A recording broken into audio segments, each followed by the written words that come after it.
Boa tarde, Fernando. Boa tarde, Priscila, tudo bem? Tudo jóia e você, tudo bem? Tudo bem, obrigado. Queria agradecer a sua participação aqui na nossa live, né, do Diário de Suzano. Acho que é a primeira vez, né, que você vem participar, não sei se você já participou uma outra. Eu não sei se live, mas eu acho que eu já participei, não sei se foi live, né? Eu que agradeço aí ao Diário de Suzano, grande conhecido, porque eu morei em Suzano há 30 anos, né? Então eu conheço um pouquinho de Ah, Suzano, né? Então o Diário conhece já. é muito familiar, então, nossa, super obrigada aí pela oportunidade, pelo convite, e conta com a gente aqui, tá? Ah, que isso, eu que agradeço então, né, agradecer a sua participação aqui e já dando início à nossa entrevista, queria perguntar para você como que está sendo aí assumir o cargo de prefeita da cidade, né, você que está ficando aí no período que o Caio Cunha está em Barcelona, né, a gente até vai comentar um pouco sobre isso depois, mas eu queria te perguntar então como que é para você estar governando Mogi das Cruzes, a primeira prefeita da cidade a governar, né, o município, como que é para você isso? Bom, Fernando, é assim assustador, né? Primeiro, porque a gente está falando aí de 461 anos, né? Quase 5 séculos, e a gente vir para esse lugar eu falo, é um orgulho, uma responsabilidade, né? Quando o dia que o Caio foi, a gente anunciou, fez uma foto e tal, que ele falou: senta aqui na minha cadeira, vamos fazer a foto e tal. Eu fiquei constrangida, mas ao mesmo tempo, assim, fiquei super orgulhosa, né? E saiu até no Diário de Suzano, foi capa essa foto do Diário de Suzano, nós dois ali, né? Ele do meu Uhum. lado e tal, ó, tá até aqui, ó. Para não deixar, ó, não é mentira, não, ó, aqui, ó, Diário de Suzano. A gente fez essa foto e eu falei, puxa, que orgulho, né? Mas que responsabilidade, e assim, ao mesmo tempo é surreal, né? É uma coisa muito bacana, porque historicamente, né, você abrir essa porta aí é muito legal. Então é o que eu falei, a primeira mulher, mas que não seja a última, né? Que a gente possa encorajar mais e mais mulheres, tanto para política, para outras esferas, para as questões também de apoio, de estar no staff político, né? É uma escola. Então, assim, eu aconselho, não é fácil, é um grande desafio, mas é possível, a gente concilia, aí a gente vê como a gente tem paz nessa vida, que nos ajudam, né, lá em casa, aqui na prefeitura, o nosso time, né, do Vamos Ocupar a Cidade, que está sempre com a gente, e os amigos, o apoio. Então, assim, é tanto carinho, sabe, Fernando, que até as dificuldades, elas são mais fáceis de serem superadas por conta desse acolhimento, desse carinho. E aí eu tenho ouvido muitas mulheres dizerem assim, né, poxa, Priscila, você me representa. Então, isso só aumenta a nossa responsabilidade, a nossa atenção plena no que estamos fazendo. É uma coisa que eu tenho trazido muito forte também aqui para a gestão. A gente está atento, a gente está presente, cuidando do outro, cuidando de si, né, para cuidar melhor da cidade. Então, é uma honra, né? É muito bonito, assim. Até levei o jornal para casa, para minha família, porque a gente quer dar orgulho, né, para todo mundo. Então, é demais, é muita felicidade. Eu queria aproveitar o gancho que surgiu aqui, eu ia falar sobre Mogi, mas aproveitando o gancho, queria perguntar para você como que você analisa a mulher na política brasileira hoje, você que é uma pessoa muito engajada, muito estudiosa, é professora também, deve ter uma opinião bem assim, baseada em fatos, em bons argumentos. Queria então te perguntar como que você analisa a mulher na política brasileira hoje.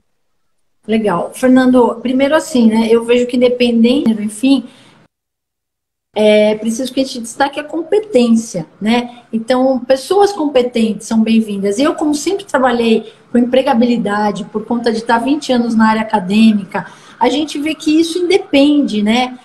O importante mesmo é ser um ser humano do bem, um ser humano que tenha amor ao próximo e que tenha suas competências, suas habilidades, para que qualquer lugar que ele estiver, seja na política, na área pública, seja na área privada, seja na mídia, né, seja nas empresas, seja em casa, no seu bairro, seja na sua sala de aula, onde estiver, que ele faça o melhor e que ele entenda, né, ele ou ela, que eles possam entender que todo mundo tem um papel, que precisa ser o protagonista dessa própria história. Então, isso eu levo muito forte para os meus alunos, para aqueles que eu tenho contato, e a gente vê que na política, sim, um ambiente muito masculino, de certa forma, eu acho, aliás, eu tenho certeza que é hostil, porque a gente dissocia a política e amor, e eu acho que a política ideária, né? Estou falando da política não partidária, mas a política ideária, na essência da política, é o amor ao próximo, é olhar para o outro, é se colocar em segundo plano, é olhar para o todo, é tentar conciliar interesses diversos, mas olhar para o bem comum. Então, eu acredito que a gente precisa voltar a esses valores para que, independente da mulher, a gente fazer uma nova política de uma nova era. Mas eu sinto que é um ambiente, realmente, ele é bem masculino. Algumas vezes me perguntam, você já sofreu algum tipo de preconceito, né? E eu comento, eu não sofri. Mas se eu sofri, Fernando, eu não percebi, porque eu não fico focada nisso. Eu quero entregar um trabalho, eu quero entregar um projeto. Então, assim, de verdade, a minha atenção ela não fica seletiva para esse tipo de coisa. Ela fica focada em ser uma parceira bem bacana aqui para o meu prefeito, porque essa era a minha vontade. Eu queria ser a vice do Caio Cunha, eu não queria ser vice de outra pessoa e não queria ser a prefeita, até porque eu não tenho experiência política, né? É a minha primeira experiência política partidária, e eu acho que, com a responsabilidade que eu sinto, eu queria estar com alguém que tivesse experiência e que acreditasse no mesmo propósito que eu. Então, é o que eu falo, eu queria ser a vice do Caio Cunha. E aí foi um sonho, né, realizar isso e ter esse convite dele. Mas eu quero sim que as mulheres, a gente possa fazer rodas de conversa sobre esses temas, encorajar as mulheres, dizer que é preciso a parceria da família, dos amigos, porque a gente precisa de muito apoio. É uma demanda insana, né? Você está resolvendo problemas o tempo inteiro. E até numa conversa que eu tive com um amigo que trabalha aqui numa escola, ele comentou comigo, nossa, Priscila, eu tenho umas coisas que eu queria te falar sobre linha de ônibus, sobre isso e aquilo. E aí, no fim, eu fui respondendo, falei, a gente leva a demanda, ok? Ele falou, puxa vida, você deve ficar chateada, porque nunca param de te pedir as coisas, né? E na verdade, quando pararem de pedir as coisas, ou da gente entender que tem alguma zona de conforto nesse espaço da política, né, da gestão pública, tem alguma coisa errada, porque sempre vai ter coisa para melhorar. Então, eu acho que, independente de ser mulher ou de ser homem, enfim, essa questão de você querer resolver problemas, de você não querer ficar numa zona de conforto e poder vislumbrar melhor qualidade de vida e felicidade para as pessoas, é o grande critério ou o grande perfil, né, o que tem que envolver o perfil de um político, seja homem, seja mulher, sabe? Então, eu acredito muito nisso. Mas eu encorajo, inclusive algumas amigas, esposas de amigos, eu falo, vem passar um dia aqui comigo no gabinete, vem sentir como é, né? E que é possível sim, mas precisa de uma rede de apoio.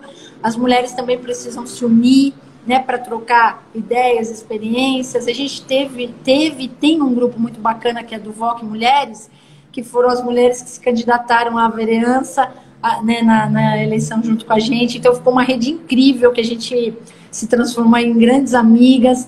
Eu sempre trabalhei muito em rede, assim, então as mulheres que vê que é possível, não é fácil, mas o que é fácil nessa vida? Então vir para junto e ocupar esses espaços para que fique mais, né, a gente tem mais igualdade aí, espaços onde o olhar da mulher complemente o do homem e possa trazer o que é mais do perfil feminino. É um yin e yang, tem que se complementar para que sim, os espaços sejam aí mais, né, de igualdade, enfim.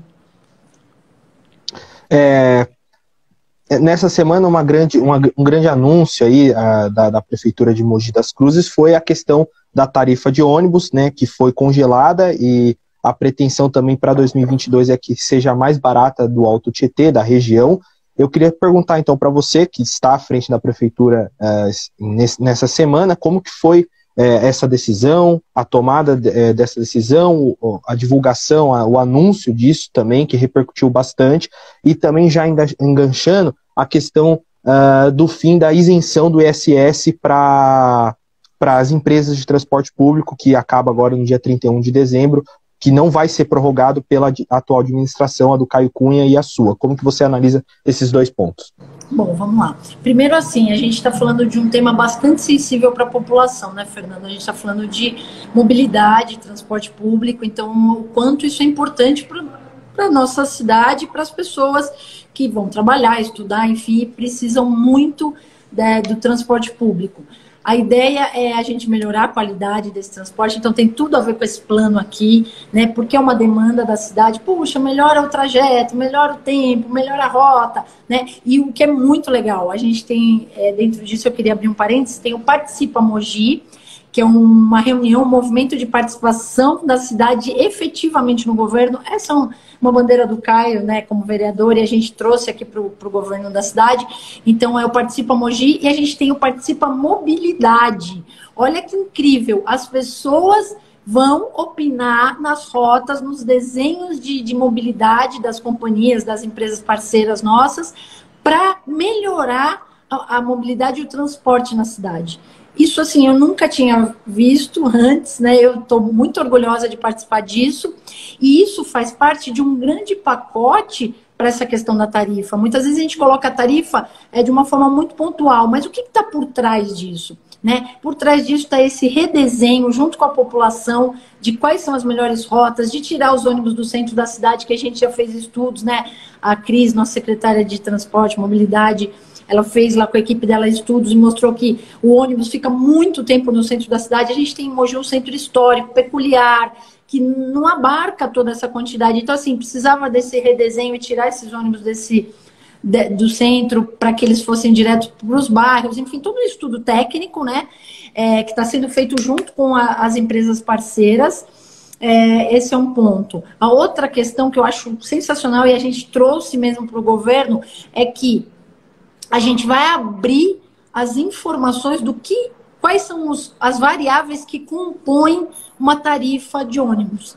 Então, assim, eu também nunca vi um nível de transparência desse para que a gente abra uma página, um hot site, uma landing page para as pessoas com link e elas possam ver como é composta a tarifa de ônibus que elas pagam. Então, depreciação dos carros, o aumento do combustível, do diesel, as peças, os insumos, isso tudo vai estar numa planilha, né, documentada, bonitinho para a população poder ter acesso. Eu acho isso incrível. E esse estudo está sendo feito de forma muito minuciosa e ele é grande. Então, a gente entendeu que a gente não termina esse estudo tão rapidamente, a gente quer se debruçar, a gente está se dedicando.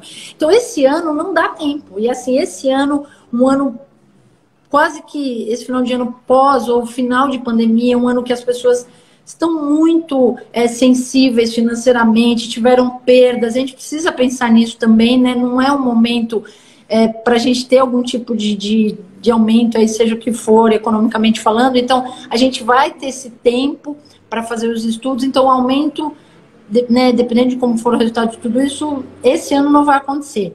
Uma das outras questões que você falou, Mogi sempre teve a tarifa mais cara da região. É claro, a gente sonharia com mais barata, mas não vai ser a mais cara. Ela vai estar entre os preços, as tarifas melhores, mais baixas da região. Né? Eu não posso garantir que é a mais baixa, gostaria, mas vai estar entre as mais baixas, mas que não vai ser a mais alta, não vai ser mais. E fazendo o link com a tua última pergunta, se você tinha, né, olhando para a lógica, uma isenção de ISS das empresas e tinha a tarifa mais cara, eu não entendo muito essa lógica. Eu acredito que o cidadão também não entenda.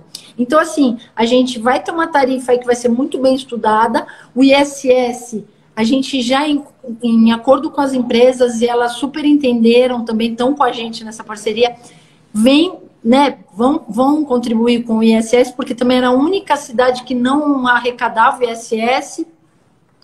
Elas vêm pagar, e elas entendem também que esse ISS vai ser destinado para educação, para saúde, para outras melhorias na cidade. Então, a gente consegue aí contemplar, na verdade, todo mundo, para que todo mundo ganhe com isso, né? E uma coisa a gente quer afirmar, vai ser um dos menores reajustes da região. A gente está lutando muito, e eu trouxe, né, essa responsabilidade, falei, não, vai ser um dos menores reajustes da região, com certeza.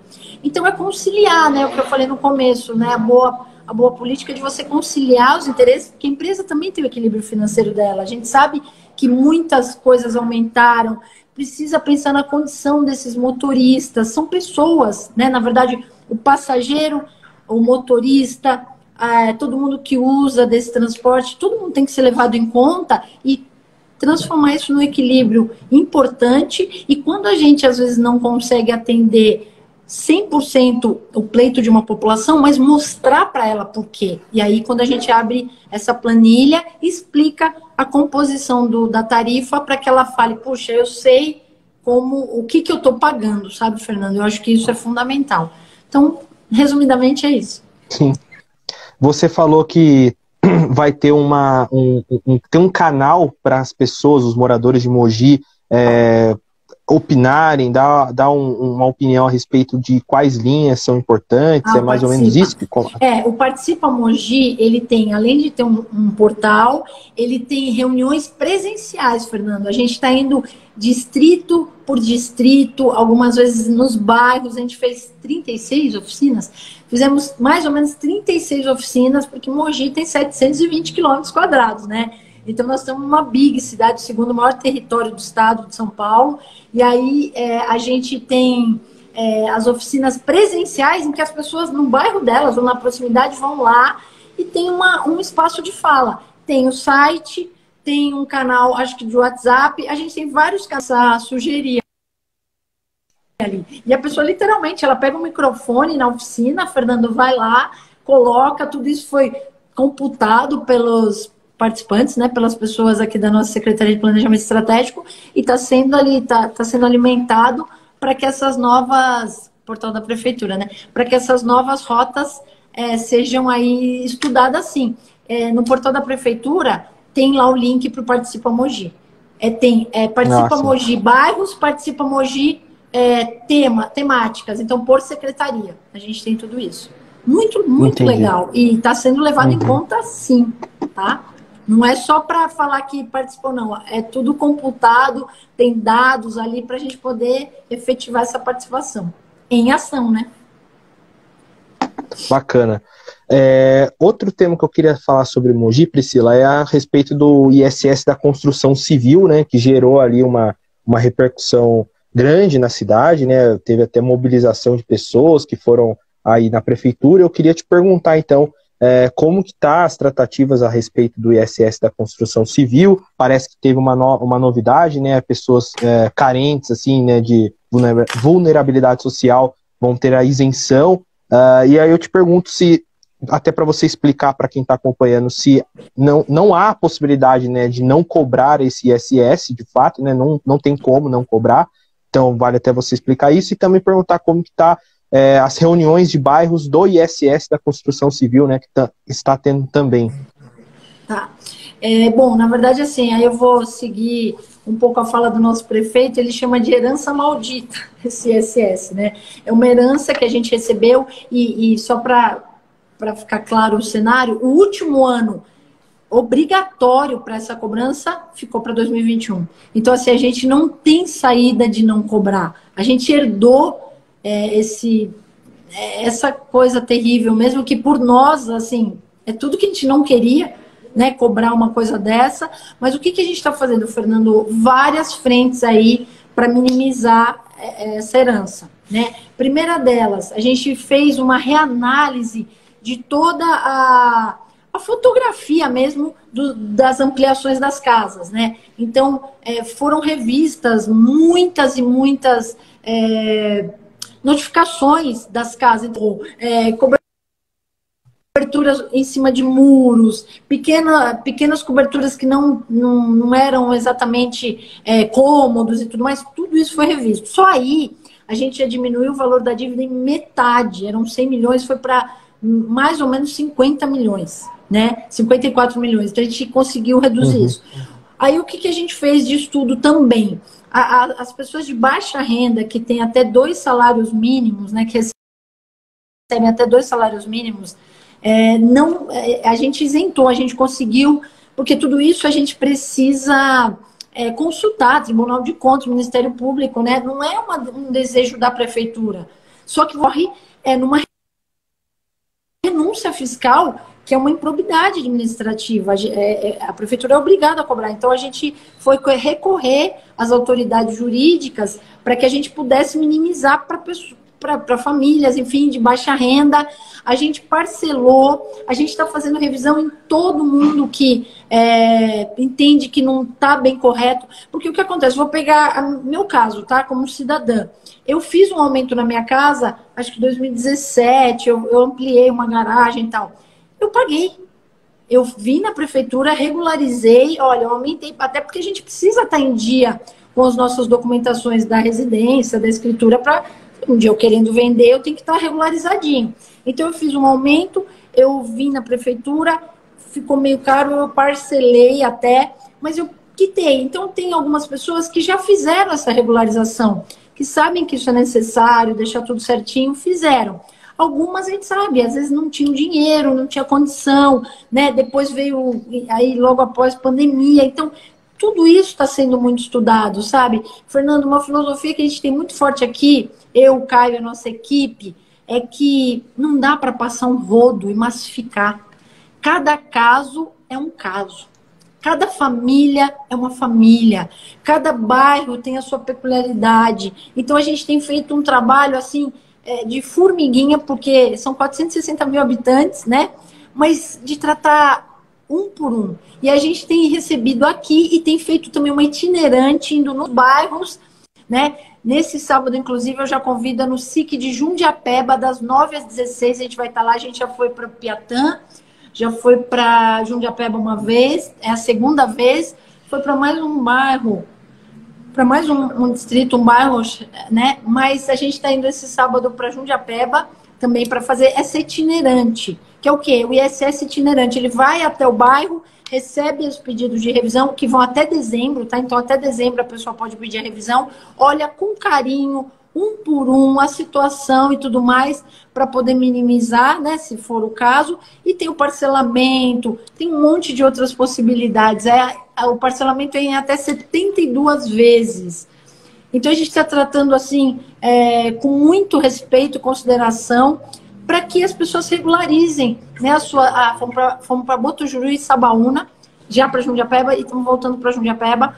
Olhamos os bairros que mais tinham incidência, né, para poder e priorizar essas pessoas, e a gente está olhando com muito carinho, assim, para minimizar de verdade para todos. É uma herança que a gente não gostaria de ter recebido, de verdade, mas a gente precisa ser solidário e tentar todas as formas aí de minimizar esse impacto financeiro. Outra repercussão também que teve na cidade foi a respeito, não só em Mogi das Cruzes, em todos os municípios, na verdade, do país, foi a respeito da taxa do lixo, ficou conhecida assim, né, taxa do lixo. Queria que você comentasse, mesmo que brevemente, só para quem está acompanhando a gente, vai acompanhar depois, sobre esse novo imposto aí que vai ter que ser cobrado a partir do ano que vem. Só para reforçar, e aí também aqui é o mesmo caso, no caso do ISS, a gente teve um apoio total da Câmara, tá? Assim, porque a gente está numa grande parceria com a Câmara. Então, os nossos amigos, né, todos, vereadores, nos apoiaram, entenderam, e estão aí trabalhando junto também com as suas, né, comunidades, com as pessoas que eles têm, né, todo esse acesso para ajudar a gente nisso, que é fundamental. Né? Hoje a gente entende, né, Fernando, e essa questão também da taxa do lixo, eu acho que é bem por aí, que a união e a cooperação entre todos, ela é fundamental aí para a gente fazer a política bacana de verdade. Então, não adianta olhar só o meu interesse, o outro olhar o interesse dele, a gente precisa olhar para o todo. A gente precisa, de verdade, visar o bem comum e a gente precisa se unir. Senão a gente vai ter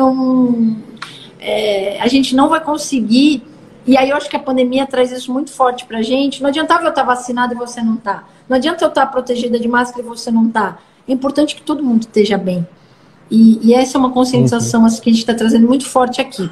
Na questão da taxa do lixo, a mesma coisa.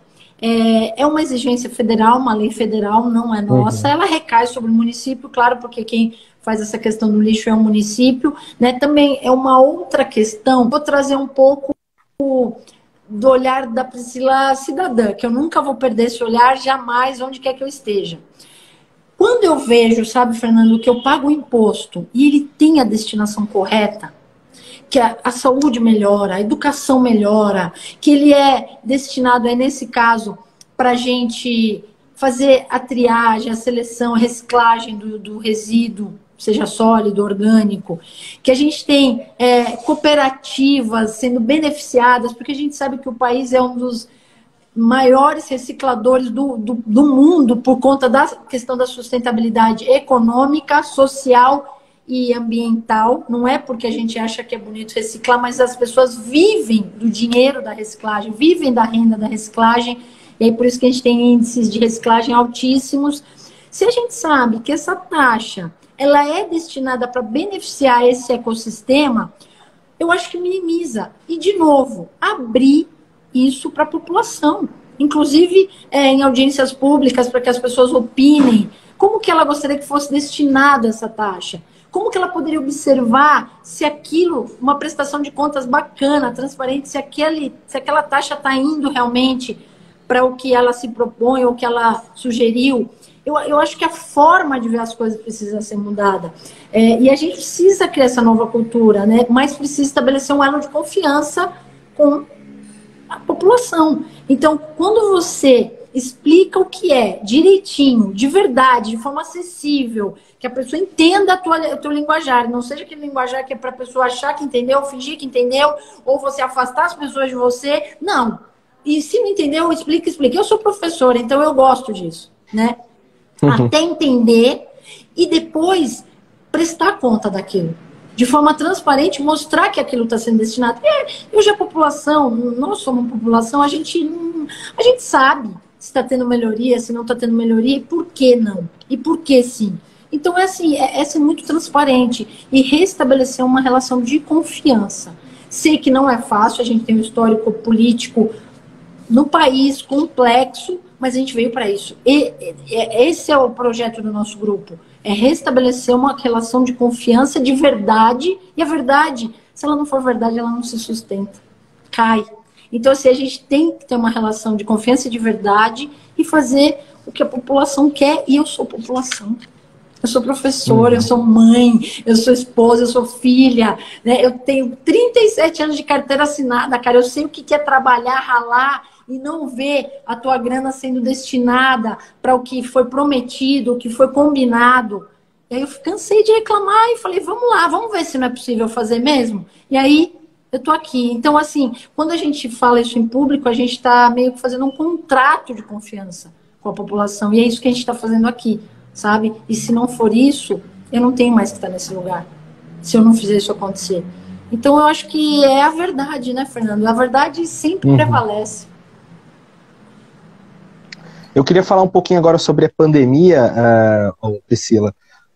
Perguntar duas coisas. Primeiro, como que você avalia o controle da pandemia da Covid em Mogi das Cruzes, né, principalmente após o Caio Cunha assumir o mandato, e também como que você avalia a vacinação no município, né, a questão de quem está com dose atrasada, e até mesmo que você comentasse um pouco sobre essa forma que Mogi adotou de fazer o agendamento, né, de você escolher o horário e o local, que foi prático de um lado e teve gente que também deu uma reclamada por outro, que sobrecarregava o sistema, que não conseguia agendar, enfim. Como que você comenta esses dois pontos?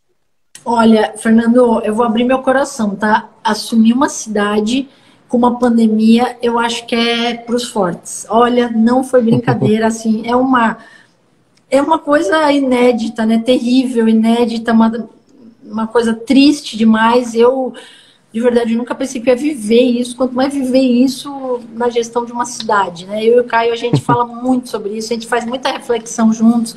Como seria administrar uma cidade sem pandemia? Que maravilha administrar assim, né? E não, só que não foi o que a gente pegou aqui. Então foi um teste mesmo, um teste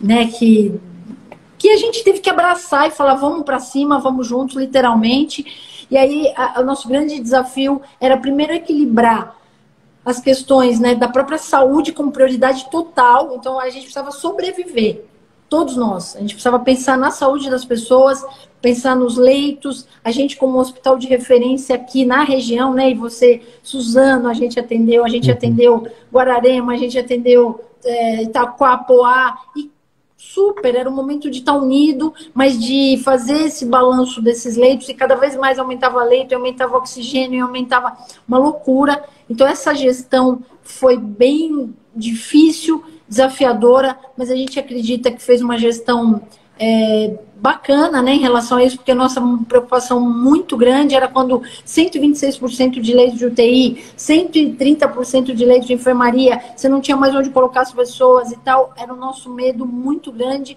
das pessoas morrerem na porta do hospital. Então, foi bem difícil trocar o tanque de oxigênio do hospital com ele funcionando e o medo que a gente tinha, enfim, foi uma coisa, né, que dependeu muito aí de união de todos os atores que estavam envolvidos nisso. E, ao mesmo tempo, você equilibrar a economia da cidade, né? Quantas e quantas reuniões a gente não fez com o comércio, com a indústria, com os serviços, com as igrejas, academias, com as escolas, a escola, né? A gente com uma rede aí de 47 mil alunos, né, online, a cidade com essas particularidades, muito sem conectividade, precisava... Na verdade, para algumas áreas, veio para levantar o que já teria que ter sido feito há muito tempo, que é aquilo que eu falei, destinar os impostos, destinar as verbas para fazer um bom trabalho na saúde, na educação, né, em toda a segurança, em todas as áreas. Então, isso levantou de tal forma, tirou aquele véu de cima de tudo, conciliar essa questão economicamente a gente tinha. Nossa Secretaria de Desenvolvimento Econômico, em parceria com o time inteiro, conseguiu trazer auxílio empresarial, o plano de cooperação, treinamento online. O que nos deixa triste, né, foram as perdas das vidas, muitos negócios que tiveram que se reinventar, alguns fecharam, né, que foi uma questão aí global. Mas foi um aprendizado assim, incrível, que a gente tem que focar em muitas outras questões aí de cidade, que para nós foi um aprendizado grande. Deixa eu só ligar aqui que a bateria pode cair. Tranquilo. E a vacinação, né, você perguntou. Tá travando, acho que para eles. Tá me ouvindo, Fernando? Tá travadinha. Agora tô, voltou. Voltou. E a vacinação, que para nós também no início foi uma loucura, né, aquelas filas para vacinar, todo mundo queria se vacinar, mas a gente teve uma equipe aqui liderada pelo nosso querido Chau, enfim, todo o time, fazer o sistema de agendamento que, nossa, mudou radicalmente, né, o sistema de imunização aqui, foi muito legal, foi uma das primeiras cidades, das poucas cidades que ainda mantém um agendamento acontecendo, e a gente conseguiu aí vacinar muita gente de uma forma mais organizada, né? Foi um sistema inédito, desenvolvido pela nossa prefeitura. No início a gente teve aquela sobrecarga, depois logo a gente foi conseguindo gerenciar isso. O sistema já foi muito modernizado, ele está voando, e o nosso time de tecnologia que está mexendo, né? Uhum. E a gente tem um 160 também para quem não tem internet ou dificuldade, e hoje a gente já vacinou aí quase 90% da população com a primeira e segunda dose, né? Muitos já com a terceira, mas a primeira e segunda, quase 90% da população. Então, é uma vitória ver a cidade quase toda vacinada, mas aproveitar aqui o teu canal para a gente chamar, faltam 30 mil pessoas se vacinarem a segunda dose. E a gente está fazendo uma busca ativa através das UBSs, dos telefones do SIS, para que, através desse cadastro da primeira dose, para que esses 30 mil venham tomar a segunda dose. Então, se você conhece alguém aí de Mogi que não tomou a segunda dose, ou que está aí assistindo, não deixe de tomar a segunda dose. Vem, porque é assim que eu acredito que a gente vai erradicar a Covid, ou diminuir muito aí os casos, e também continuamos aí com os cuidados, né? Apesar de ter essa sensação de que a pandemia acaba aqui no nosso país, mas a gente vê na Europa essas ondas aí que também nos assustam, então a gente continua se cuidando com a máscara, o distanciamento, o álcool em gel, alguns hábitos que eu acredito que eles tenham que ficar, sabe, Fernando, porque a gente precisa, independente de lei, de decreto, de governo, de estado, federação ou do município, a gente tem um cuidado com a gente, com o outro, e a gente via que no Japão as pessoas já usavam máscara muito antes da Covid, tá gripado, vai pro metrô, vai pro trem, tá de máscara, é um cuidado e um respeito com o outro, né? Então, eu acho que é uma lição também que fica pra gente em todos os sentidos, não só na saúde. Certo. Priscila, queria agora falar um pouco sobre obras e equipamentos públicos, no caso. O SESC na cidade, né, era um desejo antigo da população em geral, de políticos, e agora conseguiu, né, o governo Caio Cunha. Então eu queria que você comentasse um pouco sobre o SESC, a conquista do SESC, e também sobre outras obras que estão aí no planejamento da prefeitura, da administração, e quais dessas obras você destacaria aqui para a nossa live. Legal. Bom, o SESC, até suspeito falar, né? O SESC é um equipamento maravilhoso, né? Eu sou fã do SESC, já frequentava em São Paulo e tudo mais. Então, assim, para Mogi é um ganho, né? Muito bacana. Eu acho que o espaço que ele está colocado, o que ele oferece, a gente esteve lá na inauguração, eu estou acompanhando a programação, para esporte, educação, cultura, lazer. É um equipamento que Mogi merecia. E claro, né, veio aí de outras gestões, né, a gente não pode tirar o mérito, é aquilo que eu falei, a verdade tem que ser dita sempre. Então, a gente agradece muito as outras gestões e principalmente o movimento que a gente via, e eu participei de alguns, da iniciativa da própria população, associações, algumas entidades, Sim Comércio, que fez um movimento muito forte, né? Eu estou com ele aí para trazer mais um S, né? Vamos ver se vem, né? Que é o único que falta para nós, né? Mas assim, teve um movimento do senhor Ayrton Nogueira, que a gente até está homenageando ele aqui com o nome do parque, que ele foi muito ativo, né? Na busca pelo SESC, enfim, teve todo um movimento coletivo aí bacana. E um equipamento show, né? A gente está muito próximo lá à gestão do SESC para unir com a nossa educação estadual, fazer movimentos aqui de parceria. Eu falei, a prefeitura está totalmente aberta, porque é uma cultura nova também, né, para a cidade. Então, é um ganho maravilhoso, assim, estou muito feliz com o SESC aqui. Eu acho que a gente tem que aproveitar muito e fazer a cidade frequentar o SESC. Né? Sobre as obras, e são muitas, tá? Eu vou até olhar aqui do meu ladinho, porque tem muita coisa para te contar, coisas que particularmente eu e o Caio, a gente está bem feliz, né? A gente tem o projeto Viva Mogi, que é aquele projeto grande, né?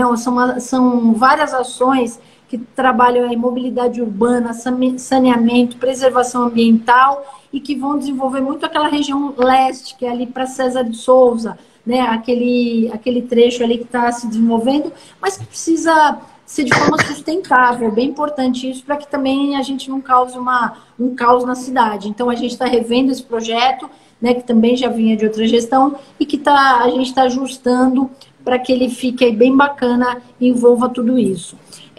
Bom, na Praça Kazuki Mura, a nossa famosa rotatória lá, Praça do Habib's, a rotatória do Habib's, até o final do ano também a ideia é melhorar ali a questão de mobilidade, né, fazer uma obra bacana.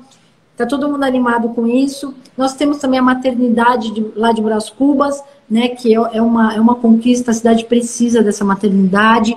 Um complexo integrado de atendimento à saúde, ali no Rodeio, o CIAS, onde você vai ter várias especialidades, exames e tal. Eu acho que vai ser um ganho muito bacana para a cidade. Uma nova creche na Vila Moraes, que é um bairro que precisa, e tem muita demanda, né, da criançada ali. O Centro de Convenções do Parque Leon Pfeffer. Cobertura das feiras, também uma demanda antiga e que a gente abraçou, Feira de Brás Cubas e a Feira de Jundiapeba. Tudo isso vai ser entregue no final do ano ou no comecinho do ano que vem, né? Tá em estudo, em início de obras e tudo mais. Aí tem o ginásio de esportes, né? No Mogilar, que está em torno de 70% já concluído. Centro de Operações da Guarda Municipal no Socorro, 50% concluído. E tem questões, sabe, Fernando, que aparentemente, literalmente, não aparecem, mas que a gente entende que é qualidade de vida e saúde para as pessoas, é o saneamento básico. E nós temos aqui o SEMAI, né? O SEMAI é a nossa autarquia de água e esgoto, então a gente está modernizando o abastecimento, né? Na verdade, quando você tinha um problema de vazamento, cara, você tinha que desligar quase que a inteira para resolver um problema local. Hoje não. O que a gente está fazendo? A gente está dividindo em estações menores para que quando a gente tem algum problema de vazamento e alguma questão para resolver, só aquela partezinha ali seja mexida. Você não precisa desligar a água da cidade inteira, parar esse abastecimento. Então, também é uma questão aí que precisava de investimento, né? É uma questão de poupar as pessoas. Então, o SEMAI, a gente está fazendo manutenções bem bacanas para diminuir perda, porque eu brinco que o SEMAI, ele é uma pérola. Ele cuida da água, a água é vida. Né? Então, pensando também em atrair investimentos internacionais para ajudar no SEMAI, já que a gente sabe que a água... Nós temos Tietê aqui. Então, eu já falei, Tietê também é outra coisa que a gente quer pensar nele com muito carinho e fazer algumas ações aí de despoluição mesmo. A gente, inclusive, teve uma ação agora esse final de semana que a gente achou muito importante, né? Redes de água, que há muitos e muitos anos esses bairros vêm pleiteando, vêm pedindo. Chácara Guanabara, que é distante, então precisa de toda uma estrutura, mas a gente está fazendo. Estrada dos Cogumelos em César, Vila Suíça, né? Ampliar também outra demanda assim que eu ouço falar há muitos anos, rede de esgoto no Botujuru, em Jundiapeba. A gente está fazendo coisas que aparentemente não estão na vista, mas que afetam muito a vida das pessoas e que precisa ser dado um carinho, porque saúde é vida, é qualidade de vida. Então, essas são algumas das obras, né, que a gente está aí a todo vapor para fazer entrega para o mogiano, para a mogiana. Bacana. A gente já está um pouco mais de meia hora, eu vou dar prosseguimento aqui, resgatar algumas perguntas. Como eu disse no começo da live, né, o Caio Cunha está em Barcelona, né, para um congresso lá de cidades inteligentes, se eu não me engano é isso mesmo, né? Isso. E você, né, assumiu a prefeitura por esse período. Então eu queria te perguntar quais são os principais pontos que o Caio Cunha vai estudar lá nesse congresso, vai ver nesse congresso, e que você pode adiantar já de que ele vai trazer para Mogi, algumas ideias que ele já quer trazer para Mogi. Vamos nessa pergunta primeiro, sobre o congresso. Legal. Bom, o Caio foi lá representar a gente, né, por uma frente nacional de prefeitos. Eles foram, é um grupo seleto que ele foi escolhido ali. Então ele foi com essa comitiva. Um congresso de Smart Cities, né, em Barcelona, uma cidade que por si só já é uma aula ao ar livre, mas ele está com a prefeita de Barcelona, então estão trocando muitas ideias. E, na verdade, assim, a gente precisa de repertório. Para a gente inovar, para a gente sair do senso comum, para a gente buscar novas perspectivas, isso é muito forte na nossa filosofia aqui do time de secretários, é buscar referências, buscar o que deu certo em outros lugares, seja no país ou seja fora, para a gente se alimentar, né, e ter boas referências e poder aplicar aqui. E Mogi tem esse potencial. A gente entende muito isso. Então, o Caio está lá, nesse congresso, tem muitas temáticas relacionadas à sustentabilidade, né, que para nós também é uma bandeira muito forte aqui. Nós temos uma riqueza, né, você como vizinho aí sabe, apesar da gente ter características diferentes de cidades, uma riqueza aqui ambiental incrível que precisa ser potencializada, preservada e que tenha que manter a questão econômica. Então, ele vai trazer muitas ideias nesse sentido, já falou para a gente, já contou algumas coisas, regeneração de centros, de espaços mais antigos, em que a gente precisa valorizar, regenerar, revitalizar, também está lá na pauta dele, eu vi que ele estava estudando várias coisas em relação a isso. É uma grande troca, né? E uma cidade inteligente, né, Fernando? Muitas vezes as pessoas associam com tecnologia para todo lado. Tecnologia a favor do cidadão, muito baseada em dados, porque quando você tem dados, você consegue fazer uma cidade que seja bacana para todos, mas especialmente que as pessoas tenham qualidade de vida, possam viver melhor, de forma segura, de forma harmônica.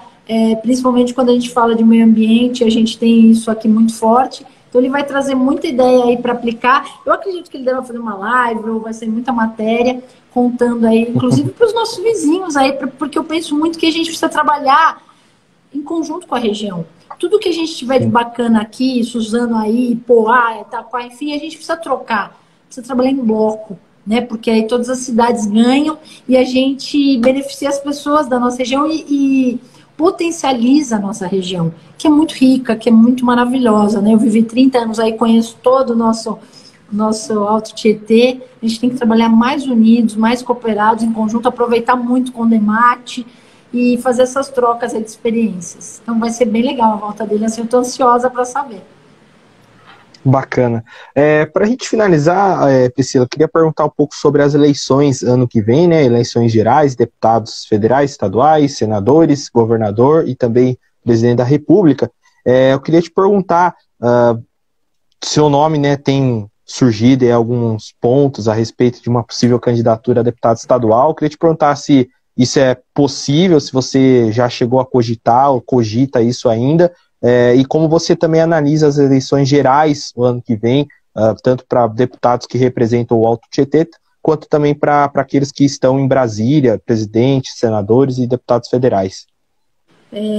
Fernando, na verdade, assim, foi um convite, né? Eu não cogitei isso, tá? Porque eu tô chegando como vice, né? E já acho assim que nossa, é um negócio grandioso, né? É um privilégio. E então, assim, não cogitei, não imaginei. E aí eu recebi um convite, né, do próprio partido, da Renata Abreu, pessoalmente ali, né, que é a nossa presidente do partido, é uma mulher sensacional, assim, que eu admiro muito o trabalho, o engajamento, a forma como ela traz a política para a gente. Ela me fez um convite, né, pelo partido, com o Caio, enfim, com o projeto, para ser a deputada federal, né, e eu falei de verdade o que é verdade. Almejar o cargo nunca foi assim uma coisa que passou pela minha cabeça.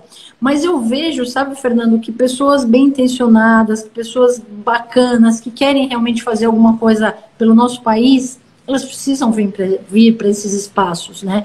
Então eu ouvi de algumas pessoas que eu conheço que me falaram assim, Pri, não é uma vontade que você tem que ter, é uma responsabilidade, você tem que ir. E aí, a partir disso, eu fiquei muito feliz, assim, agraciada. Eu me coloquei a serviço de um projeto, da cidade, das pessoas, de Mogi.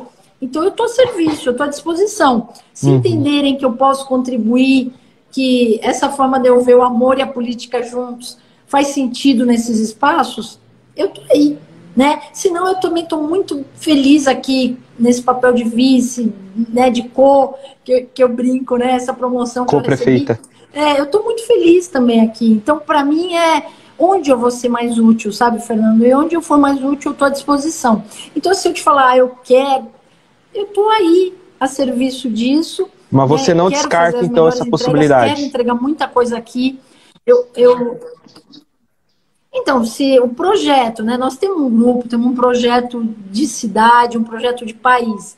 Se o grupo entender que é bacana, se a população também mogiana e da região, puxa, é um nome legal, vai nos orgulhar lá, eu estou à disposição.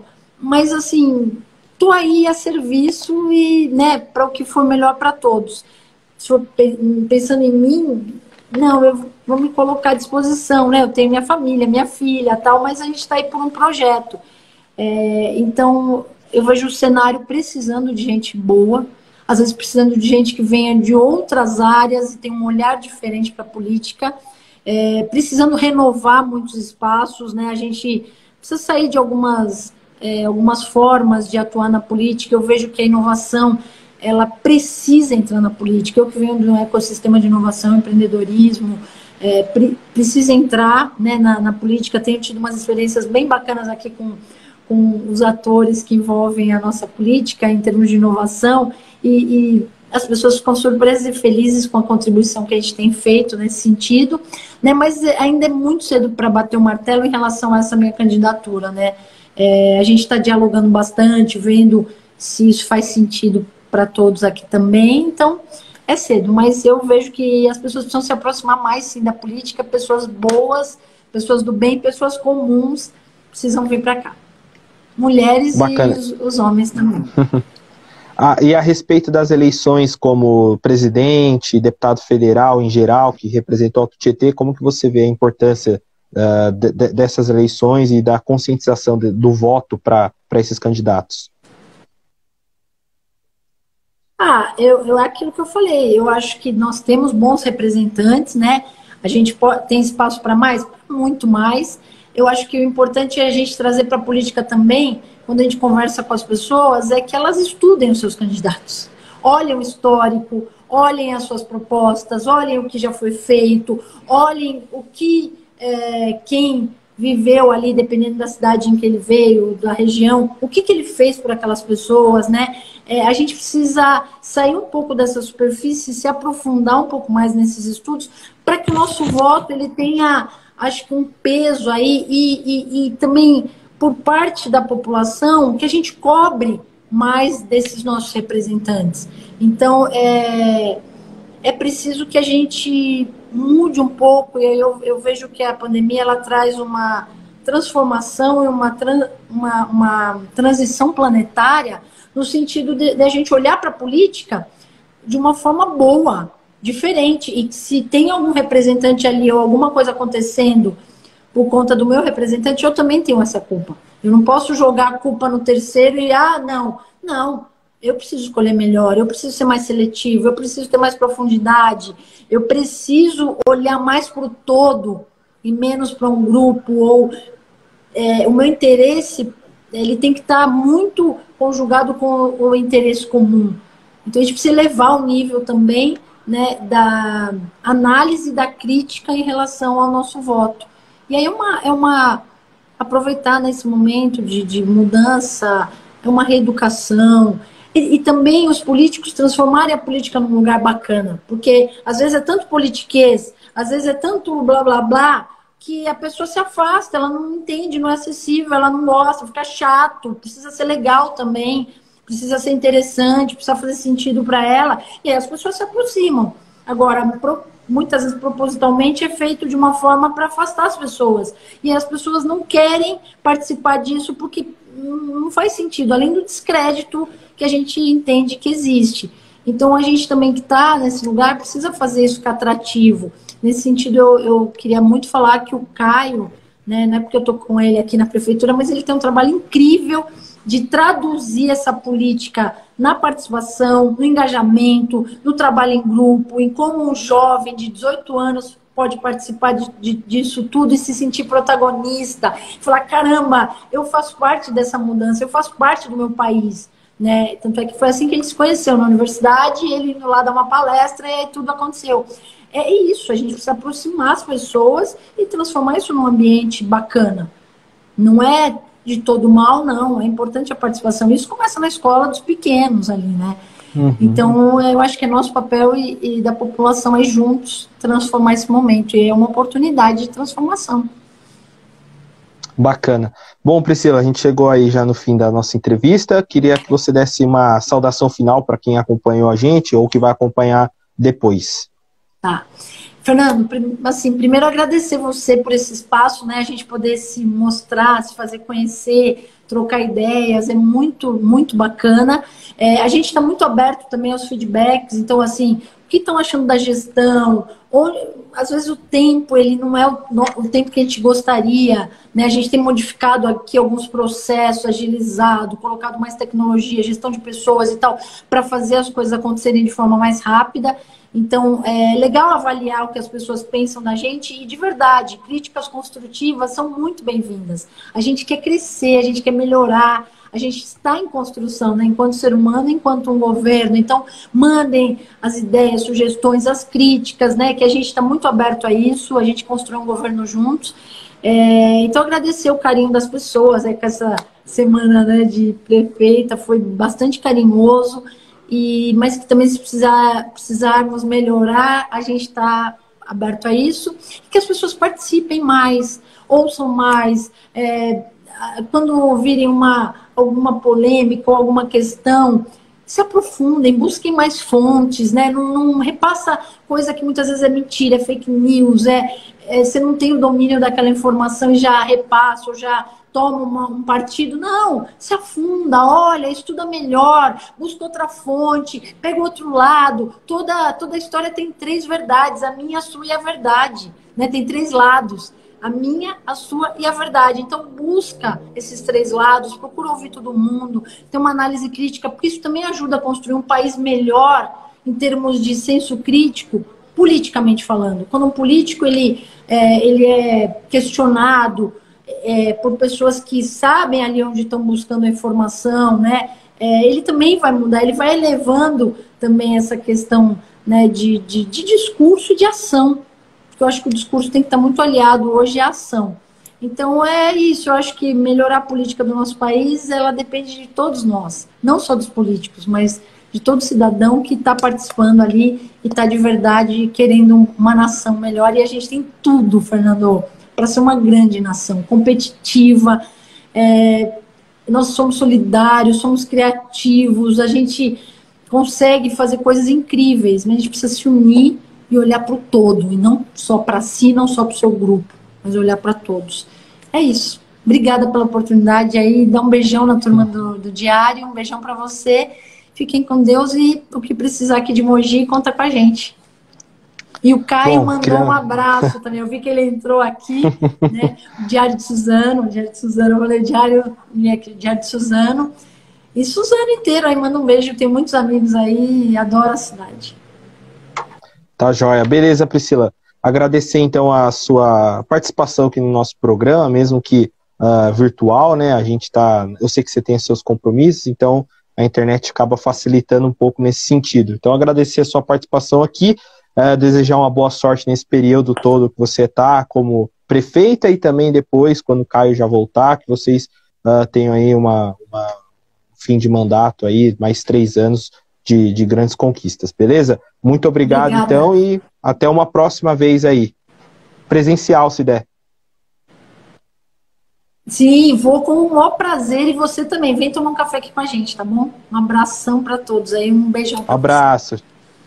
Tchau, tchau. Obrigada. Tchau.